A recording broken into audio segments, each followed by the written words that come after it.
Brasil Eleitor História de hoje começa com um som já conhecido por mais de 140 milhões de brasileiros.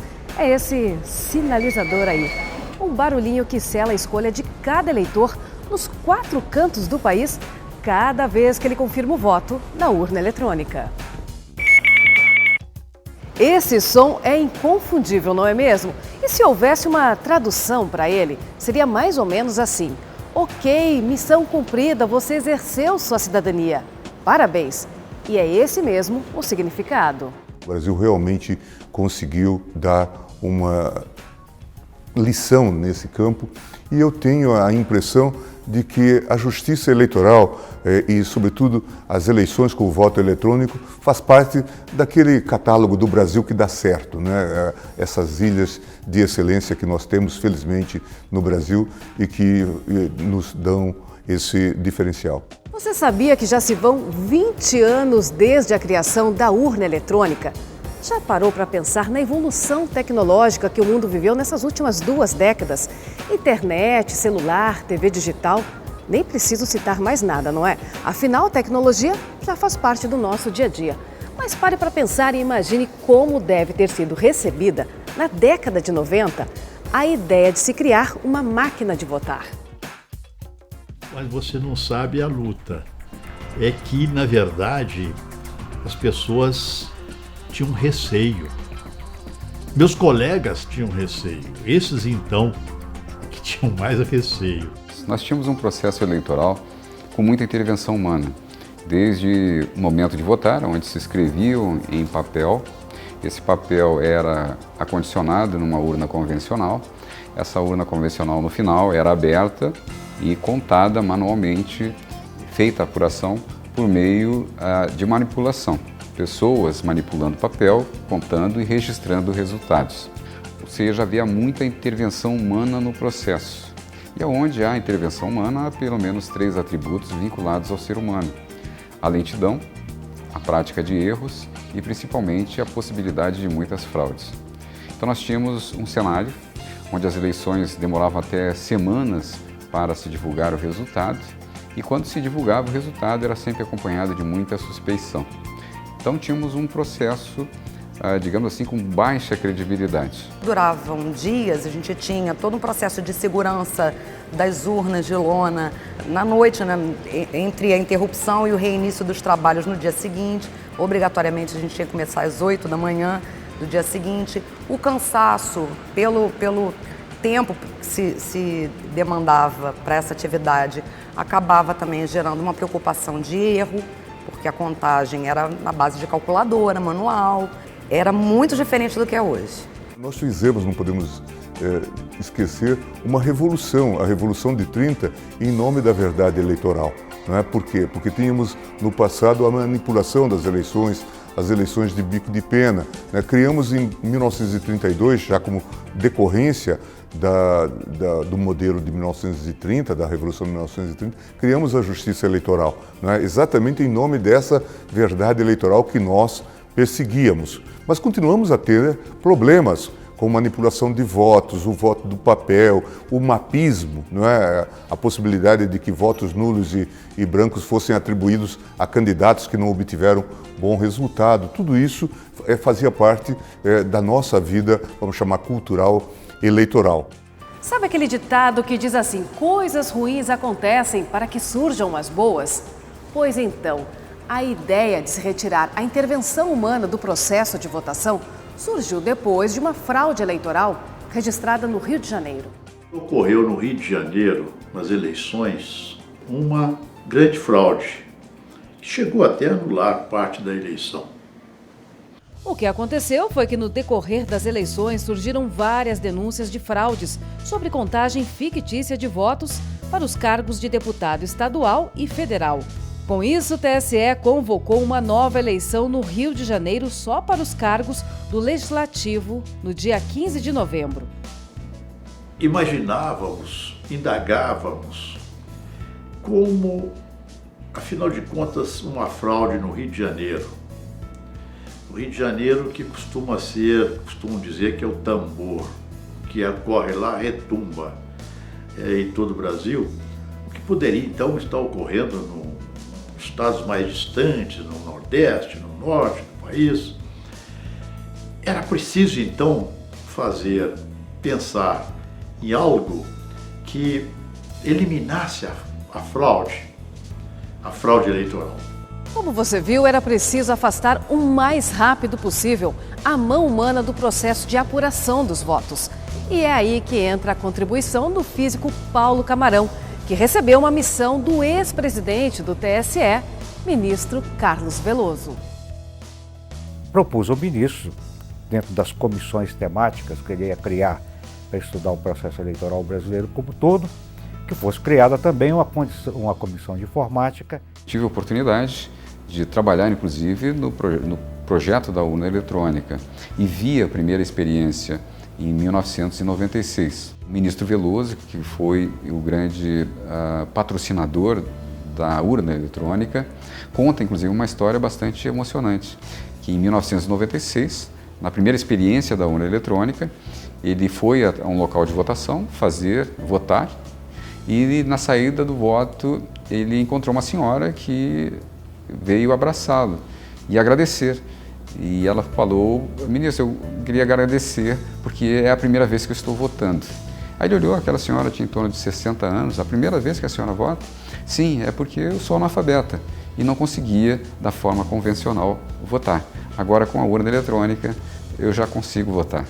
O voto em cédula, ela era muito complicado, né? A gente fazia filas muito maiores do que quando entrou no processo eletrônico. A gente via aquelas filas imensas na época de cédula, porque realmente a pessoa demorava muito tempo, apesar de pedir para trazer a cola, apesar de tudo aquilo, perdia-se muito tempo procurando, entrava na lista. A apuração em cédula também era muito demorada, né? Eu me recordo que demorava aí 3, 4 dias aí para poder você conseguir apurar as pessoas eleitas. A gente vê uma equipe extremamente integrada, esforçada, responsável, uma gente que dedica de corpo e alma, sem limite de horário, não é? E que faz aquilo que às vezes parece uma mágica, não é? Fazer com que as eleições, às 8 horas da noite, já tenham os seus resultados revelados.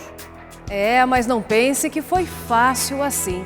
Mesmo depois de aproximar a urna dos eleitores, vieram as desconfianças.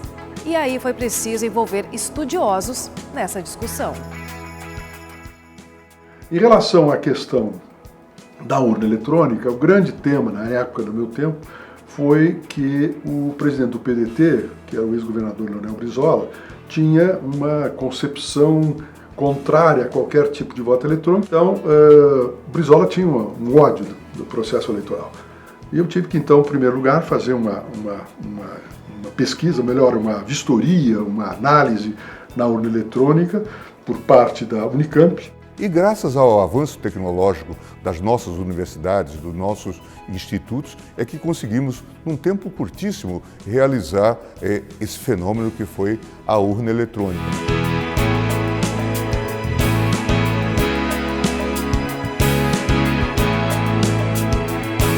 E o que falar do papel da imprensa nesse processo? Ela foi fundamental para esclarecer a população sobre a nova forma de votar. Reportagens educativas ajudaram os eleitores a tirar as dúvidas. Uma pequena máquina empurrou o eleitor para o futuro e o brasileiro passou no teste da urna eletrônica. 5, 4, 3, 2, 1, 0.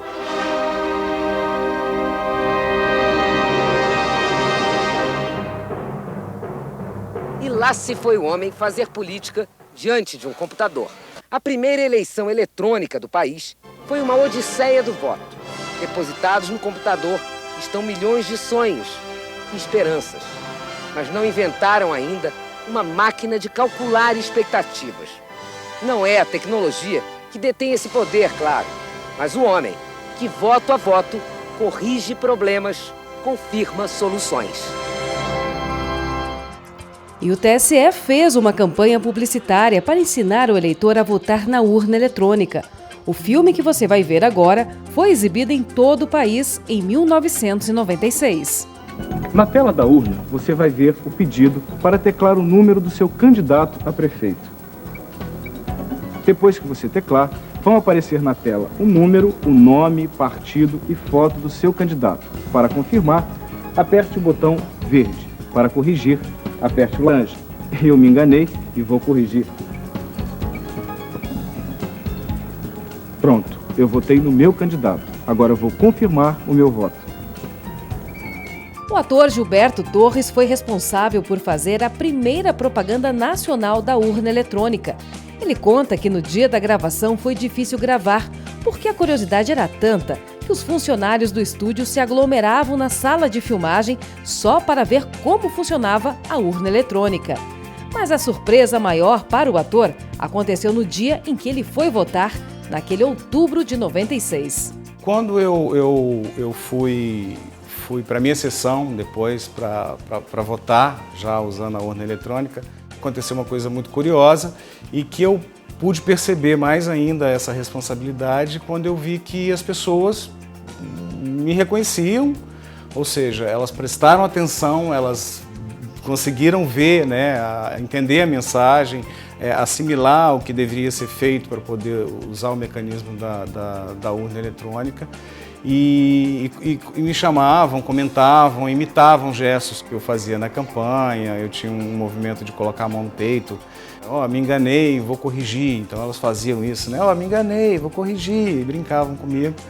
Então, assim, foi uma responsabilidade muito grande e eu acho que foi cumprida, né? Eu acho que missão cumprida, acho que aconteceu da melhor forma possível, muito legal. A chegada do voto eletrônico foi gradativa. Nas eleições municipais de 1996, a urna foi usada pela primeira vez em 57 municípios do país, com mais de 200 mil eleitores. Já nas eleições de 98, passou para 537 municípios com mais de 40.500 eleitores. E apenas 2 anos depois, em 2000, as eleições foram 100% informatizadas. Ou seja, a urna eletrônica foi utilizada em todos os 5.559 municípios existentes na época. Em agosto de 1986, a Justiça Eleitoral faz o chamado Grande Recadastramento. Até então, o número do título de eleitor era regional, ou seja, era possível ter um documento em cada estado do país. Com o recadastramento, o título passou a ser único em todo o território nacional. O primeiro ponto importante aconteceu nas eleições de 1986, quando foi constituído o primeiro cadastro automatizado do processo eleitoral. A partir daí, em 1994, tivemos já a primeira totalização eletrônica. E a partir de 1996, que é um grande marco, um divisor de águas, digamos, do processo eleitoral brasileiro, inaugurou-se a urna eletrônica. Nós tínhamos nos cartórios e fazíamos divulgação em escolas, em diversos pontos, shoppings, onde tivesse bastante acesso do público, para que as pessoas se acostumassem e entendessem qual era o procedimento para a votação. Alguns ficavam muito assustados, com medo, preocupados de treinar bastante para não fazer feio no dia da votação, preocupados se iam demorar muito, ia fazer fila. Foi curioso, mas aos pouquinhos os eleitores perceberam que não tinha nenhum mistério, né? Que é um processo fácil. O recadastramento também serviu para incluir os analfabetos, porque até o ano de 85 eles não podiam votar. A lei foi regulamentada pelo Tribunal Superior Eleitoral em fevereiro de 1986 e a legislação garantiu a universalidade do voto.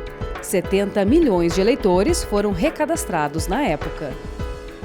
O projeto do recadastramento teve tramitação no Congresso, foi aprovado, foi realmente uma ideia que ganhou espaço e ganhou o apoio dos outros poderes, prefeitos, governadores, assembleias legislativas, câmaras de vereadores, e o povo, os meios de comunicação, a imprensa, de uma forma geral, deram todo o apoio.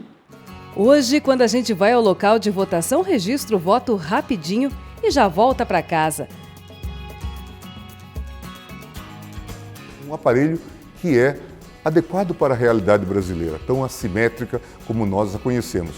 Ele funciona bem em Brasília, em São Paulo, no Centro-Sul, mas funciona bem no Xingu, nas ilhas ou nos locais longínquos aí, da Amazônia, com bateria, com resistência para um transporte, às vezes, de barco, com solavancos. Você sabia que a urna eletrônica funciona ligada à rede de energia elétrica, que pode ser de 110 ou 220 volts? Mas se no dia da eleição faltar luz, não tem problema nenhum. Ela vai funcionar da mesma forma. É que dentro dela tem uma bateria que pode durar por até 12 horas. Mas se isso ainda não for o suficiente, não tem problema. É só ligar a urna eletrônica à bateria de um carro sem problema nenhum. É muita praticidade, não é mesmo?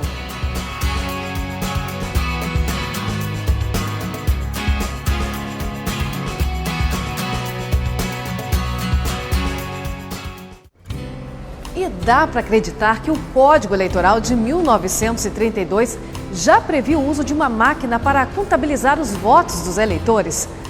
Mas isso só virou realidade 64 anos depois.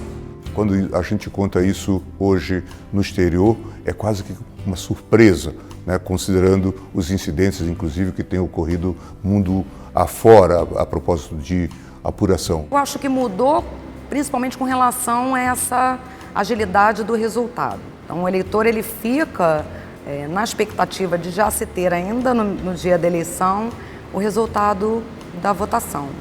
Já tem essa definição e já exige isso. É um ganho. E já que estamos falando em segurança para evitar qualquer manipulação, todo o projeto da urna eletrônica, assim como os programas de softwares, são desenvolvidos por servidores e técnicos do TSE. O projeto de engenharia é do Tribunal Superior Eleitoral, o conhecimento do projeto é do Tribunal Superior Eleitoral e não da empresa que fabrica. A empresa que vence o processo licitatório simplesmente materializa um projeto que é da Justiça Eleitoral. Então nós temos o controle de todo o funcionamento do equipamento. Além do equipamento, nós desenvolvemos todos os softwares que rodam no processo eleitoral.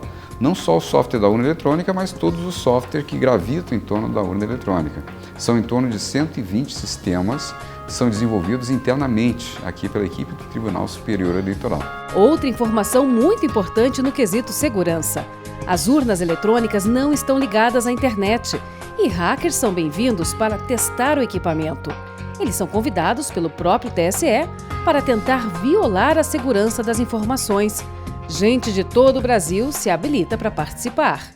O Brasil é o único país no mundo, ou a Justiça Eleitoral brasileira, que tem um procedimento que é chamado de teste público de segurança, que abre o seu sistema eleitoral para que os hackers venham aqui tentar quebrar os dispositivos de segurança. Na medida que o TSE abre esse código-fonte para análise dos investigadores, garante transparência para o processo. Então, você tem uma segurança maior ali de que não há nenhuma irregularidade no código.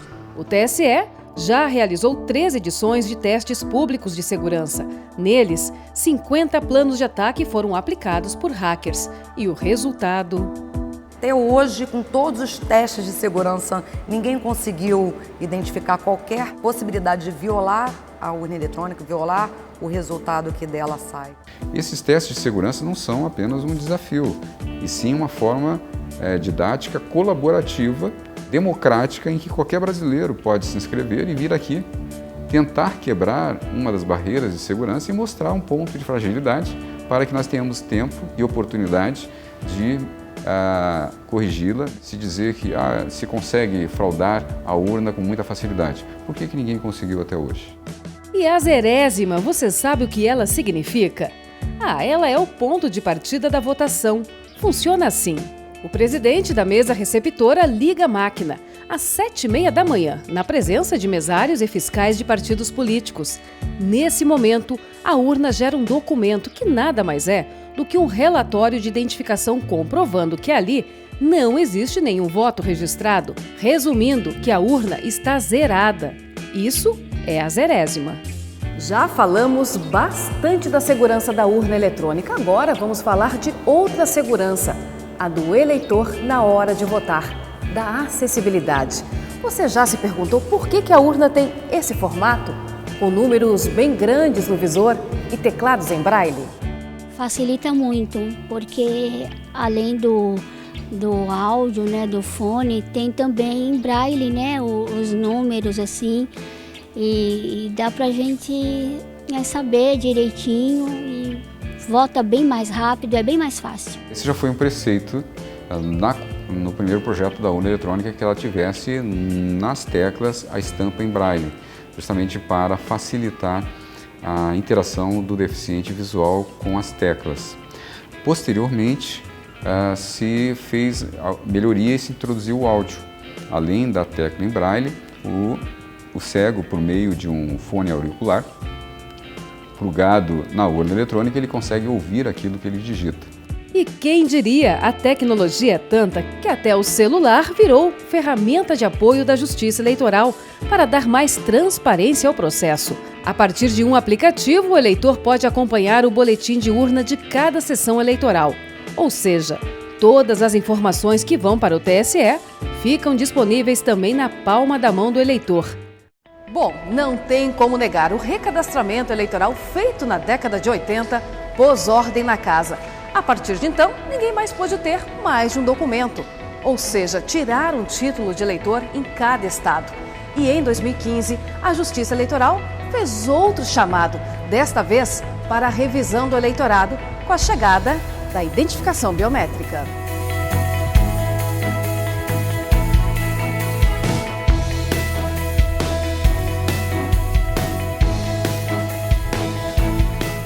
Como passou rápido, não é mesmo? Eu sei que eu vou falar um clichê, mas é inevitável. Parece que foi ontem que a urna eletrônica chegou. E agora ela já completa 2 décadas. E aí eu me pergunto, como serão as eleições no futuro? O que vem aí pela frente, hein? E eu tinha a impressão de que nós devemos olhar para frente. Imaginar que isto é um elemento que propicia ao Brasil talvez um instrumento inicial, uma pedra fundamental de um tipo de governo digital, de e-government. Né? Nós estamos agora discutindo já a urna com um padrão biométrico, né? E a partir daí vamos ter uma boa parte da população e podemos avançar nesse sentido, quer dizer, a ideia de um documento único, né? de um registro único que vai dar instrumentos de governanças modernos para o Brasil. Portanto, nós continuamos na saga da urna eletrônica para talvez chegarmos a um autêntico, ou mais autêntico, pelo menos aproximarmos de um governo digital.